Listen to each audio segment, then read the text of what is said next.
Llegó el momento de poner el tema sobre la mesa. Mire, en un acuerdo que fue publicado en el Diario Oficial de la Federación por la Secretaría de Educación del Gobierno Federal, este ciclo escolar ningún alumno va a poder ser reprobado. Estamos hablando de educación básica, ninguno va a poder reprobar. Y bueno, ni siquiera la asistencia a clases será un requisito para que puedan pasar al siguiente nivel. ¿Es una buena, es una mala decisión en el contexto actual por el que está atravesando nuestro país? Ese es el tema que hoy pongo sobre la mesa y saludo con gusto a nuestro director editorial, Raúl Frías Lucio, y Eduardo Manzanares. Señores, excelente tarde. Hola Magda, qué gusto saludarte. Gracias, Magda, Eduardo. Gracias. Gusto en saludarte, Raúl? Eduardo. Igualmente, Raúl, buenas tardes. Lo plantea bien Magda, sí, en este espacio de análisis. A ver, ¿es bueno o es malo? Déjame dar un poco de contexto, si te parece, para que nuestra audiencia que nos ve aquí en Mega Noticias tenga precisamente el contexto en el que se da este asunto. De acuerdo a quien ha dedicado a estudiar esto, que es Mexicanos Primero, me parece que es importante saber, a ver, hay 24 millones, más de 24 millones de alumnos de preescolar, de primaria y de secundaria, que es el concepto de educación básica en este país. 24 millones, ¿sí? Mexicanos Primero hizo un estudio para poder determinar cuál es el impacto que tuvo la pandemia en la comunidad escolar. Y los resultados son tremendos. Primero, si tenemos un rezago, retrocedimos 2 o 3 ciclos escolares. Eduardo, a ver, tú eres maestro, eres profesor, eres académico, seguramente nos puedes explicar qué significa que un alumno haya retrocedido 1, 2 o 3 ciclos escolares, dependiendo lógicamente su circunstancia. 1, 2, de cada 100 alumnos, 6 dejaron de ir a la escuela durante la pandemia. Sí, ¿por qué dejaron de ir a la escuela? Bueno, muchas son las razones, porque no tenían la herramienta para poder seguir conectados, porque no tenían el tiempo o se ingresaron a la vida productiva de la familia, porque no tenían las herramientas o porque no entendían. Simplemente no entendieron esta alternativa que el gobierno mexicano tuvo ante la pandemia de meter educación a distancia a través de televisión, que no es lo mismo por línea.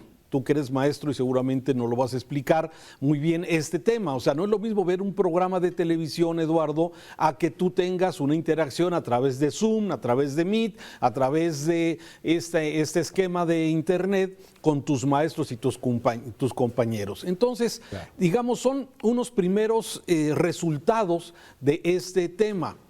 Segundo, le quitan presupuesto, le bajan presupuesto a la Secretaría de Educación Pública y quitan programas importantes como el de escuelas de tiempo completo. Entonces, pareciera que de alguna forma hay que tomar acciones urgentes e inmediatas para poder de alguna forma reencauzar la educación y que los niños puedan realmente tener el aprendizaje necesario, el rendimiento necesario, pero parece que la política va al revés. Yo ya no le entiendo.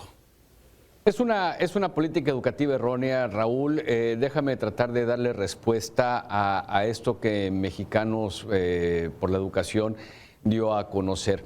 La educación es un factor clave en el desarrollo de cualquier nación, Raúl, y tiene que ver con la competitividad de un país en todos los niveles académicos. Claro. Entonces, todo lo que se perdió ahora durante la pandemia le está restando competitividad, no nada más a los estudiantes, sino al país, claro, de poder salir adelante cuando estos niños que están en educación básica, llámese primaria, secundaria, bachillerato, lleguen a la vida profesional adulta. Es decir, van a estar en desventaja. No podemos, por más que se hable mal de la globalización, no podemos dejar a un lado que vivimos en un mundo globalizado, que los estudiantes no compiten por un puesto únicamente en su ciudad o en su estado o en el país, sino compiten por llegar a un puesto a nivel mundial, con jóvenes estudiantes universitarios, profesionales de otros países también. ¿Por qué? Pues porque las empresas buscan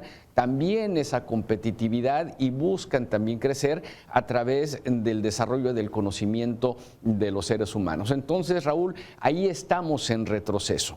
Otro retroceso grave en nuestro país es que México es pionero en el mundo en educación a distancia. Desde la década de los años 70, México transmitió por primera vez en Latinoamérica una clase a distancia. Fue una operación quirúrgica que se transmitió. Fue la primera en el país. Y dejamos perder mucho tiempo o dejamos pasar muchas oportunidades porque lamentablemente, y lo volvemos a analizar de esta manera, Raúl, el pensamiento del político mexicano, del gobernante mexicano es así pequeñito. Únicamente es un plan a 6 años y cuando llegue el siguiente, todo lo que hizo el anterior no sirve. Entonces, vemos reformas van, reformas vienen, son refritos de las reformas anteriores y ninguna ha dado resultado. ¿Por qué? Porque son planes transeccionales únicamente, o sea, simplemente ahí se quedan. Son para 6 años y el que llegue pues ya verá qué es lo que se puede llegar a hacer. Y lamentablemente hemos perdido mucho la oportunidad. Sí, la pandemia nos pegó y le pegó fuerte a la educación en nuestro país, Raúl, pero ese es un muy buen pretexto para decir por parte de las autoridades educativas que no están haciendo su trabajo. Oye, ahora, Magda planteaba la pregunta.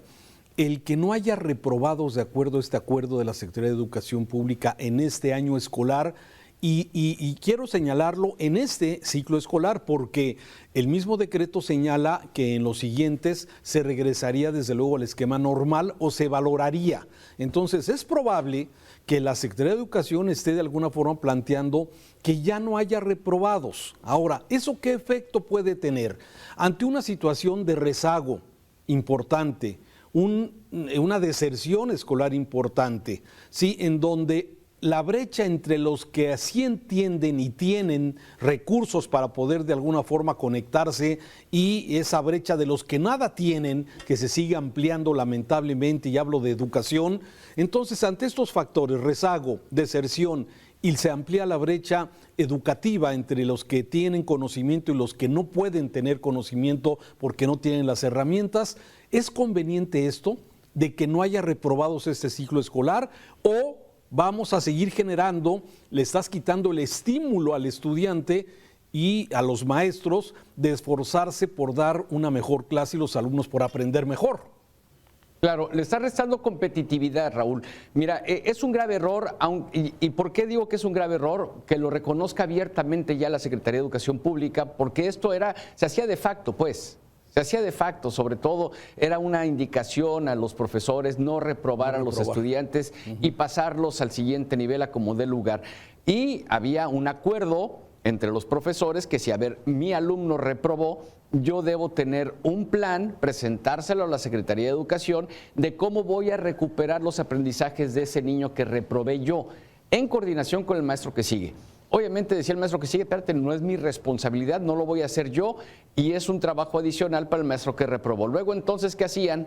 Va al 6, va en automático para arriba. Entonces tenemos estudiantes en carreras universitarias que no pueden identificar un haber con un haber, no saben la diferencia cuando es un auxiliar de un verbo y cuando se trata de ver de ojos. Entonces, imagínate el grave problema en el que estamos metidos, Raúl, porque simplemente no vamos a tener competitividad. Si de por sí todavía el país no tiene los trabajos que van a necesitar los chavos que hoy están en secundaria, pues ahora imagínate con una mala preparación académica, sin saber siquiera diferenciar entre lo que es información y propaganda y cómo poder convertir esa información en un conocimiento que sea válido para tu desarrollo profesional y personal, Raúl. Imagínate el problema y el hoyo en el que nos estamos metiendo hoy para dentro de 15 o 20 años. Mexicanos Primero, en su diagnóstico, en este estudio que hizo entre varios cientos de estudiantes de educación básica,